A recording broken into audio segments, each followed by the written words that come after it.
I'm the Philosophical Bachelor, and today I'm going to talk about Charles Arthur Campbell's defense of agent causation. Campbell, in his 1938 address at Glasgow University, entitled In Defense of Free Will, presents an account of agent causation. His theory is straightforward, and because of its simplicity, is in fact rather convincing in answering what the source of our free will is. Each person has a character, but contrary to other thinkers, including libertarians, our character is not what gives us free will. Neither our actions determine the way a determinist would argue. Determinism tells us that all actions are part of a chain of cause and effect, and so from prior causes, our decisions and their related subsequent actions are determined and inevitable. If we act in strict accordance with our character, then wherein does our free will lie, since we do not seem to have any choice in our decisions, but must act the way our character has determined us to act? Campbell does agree that we have our own individual character or personality, but we also have something beyond it, which is what makes our decision free. That thing is our will. He asks us to consider a situation of moral temptation, when we are presented with a choice, say one with two alternatives. Alternative A is in line with our strongest desires, say to just lay in bed. Alternative B is to get out of bed and go to school or work. Since A represents our strongest desire, lying in bed is what we would like to do more. We may have some desire to go to work, but the desire to lie in bed is stronger.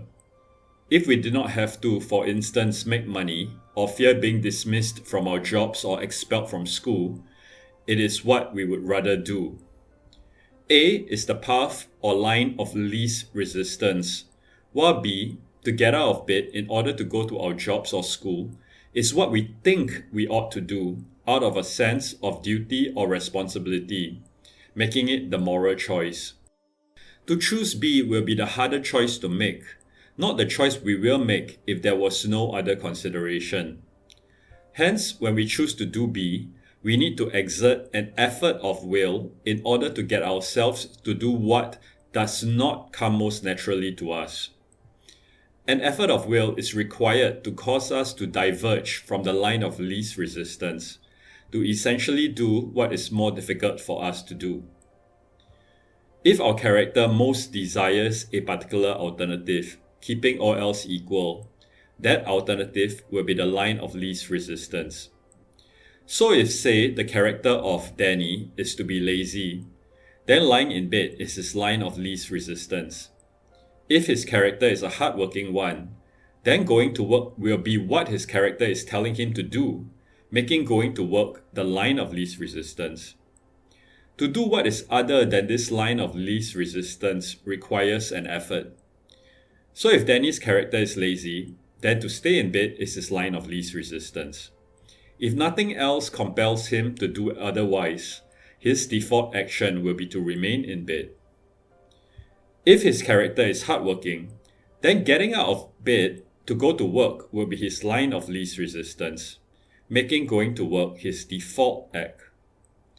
Say Danny has a lazy character, yet he makes himself get out of bed and go to work. That getting out of bed and going to work requires him to exert an effort, while continuing to lie in bed is effortless. So for him to take the more difficult path through an effort of will demonstrates for Campbell the existence of free will. But for that effort of will to be the proof of free will, it must exist.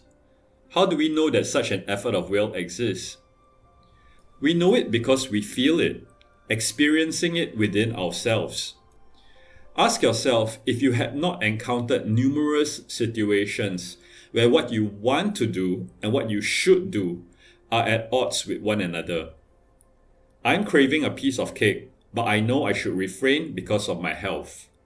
I broke a vase, and when questioned, denying it by telling a lie may be easier, but I know that owning up and telling the truth is the right thing to do. For me to refrain from that cake or to tell the truth, I need to exert effort to overcome what I would rather do, to eat that cake or tell that lie, in order to do the right thing. That extra energy to produce that effort comes from within us, in defiance of the easier path we can take. According to Campbell, we have the power to introduce a new energy, to make what we call an effort of will, whereby we are able to act contrary to the felt balance of mere desire and to achieve the higher end, despite the fact that it continues to be in the line of greater resistance relatively to our desiring nature. What makes a particular path the easier one? Sometimes it is the external circumstances, for instance if we live in a society where laziness is the norm. Or it could be our character, which tends to be lazy. To then choose the harder alternative requires an effort of will, which then demonstrates we have free will, since if we did not, we will go with the easier alternative, adopting the line of least resistance. Campbell proves his theory by pointing to our inner experience with such a feeling of effort of will as psychological fact. It is not a matter of pure logic or abstract reasoning, though of course he employs logic and reasoning also. However, it is the empirical evidence of what we have experienced ourselves that clinches the case, putting the onus of proof on those who argue otherwise, such as the determinists, since our sense of self and our effort of will is so deeply embedded in our experience as practical beings. That is the crux of Campbell's argument. Does it not make a lot of sense to you? In fact, it makes so much sense and seems so intuitive that I had explained the same thing several times in slightly different ways, just to be sure the listener has understood the point, because it seems so obvious once it has been said. I have tackled the first of two opposing positions, the first being that it is our character that determines our acts, but I have yet to tackle determinism. Determinism tells us that whatever act we finally adopt is completely determined by prior causes. We may not, with our limited intelligence and information, be able to decipher what these causes are, but they are there nonetheless. So this effort of will must be reducible to be the effect of some prior cause, for instance, some atomic interactions in the world. They deny that we, in our consciousness, can be the sole cause of our actions, that they can possibly be caused by ourselves and ourselves alone as truly free agents. Such prior causes include heredity and environment, which allegedly and quite convincingly are what forms the self. Because these factors are external to the self, if they determine our actions, we are hence not free. Campbell concedes that heredity and environment have a large influence in shaping our character, informing what we desire and how much we desire them. But his argument centers on how, despite our character, we have the resource, the power to generate an effort of will that produces an action contrary to what we most strongly desire, where we transcend our character. The very nature of that decision, as it presents itself to him, is as to whether he will or will not permit his formed character to dictate his action, writes Campbell. Our character is what sets the situation, informing us what our desires are, and also what the moral action is. If it did not occur to us what our options are, there will be no decision-making required, since we will not have even thought of the options. However, while our character sets up the situation, it does not dictate our choice, since we are able to choose contrary to what our character prefers, the line of least resistance. The act is felt to be a genuinely creative act, originated by the self ad hoc and by the self alone, writes Campbell. Detractors may allege that such a self-cause is unintelligible, since what is the self-effort determined by? If we say it is not character, not heredity, and not the environment, what else is there? Campbell believes that this allegation commits the error of confining one's self to the category of the external observer. External observation is the norm when studying phenomena, making it the method of the social and physical sciences. In addition, there seems to be no better way since we are unable to enter into the subject of study. It will be extremely helpful to our understanding of things if we are indeed able to penetrate into their inner workings, but we are unable to except in one case. As Campbell tells us, we are not obliged to confine ourselves to external observation in dealing with the human agent. Here, though here alone, we have the inestimable advantage of being able to apprehend operations from the inside, from the standpoint of living experience. As an aside, this is precisely the tactic employed by Arthur Schopenhauer in questioning the consequence of Immanuel Kant's transcendental idealism, that all we can know is phenomena and never the noumena or the thing in itself.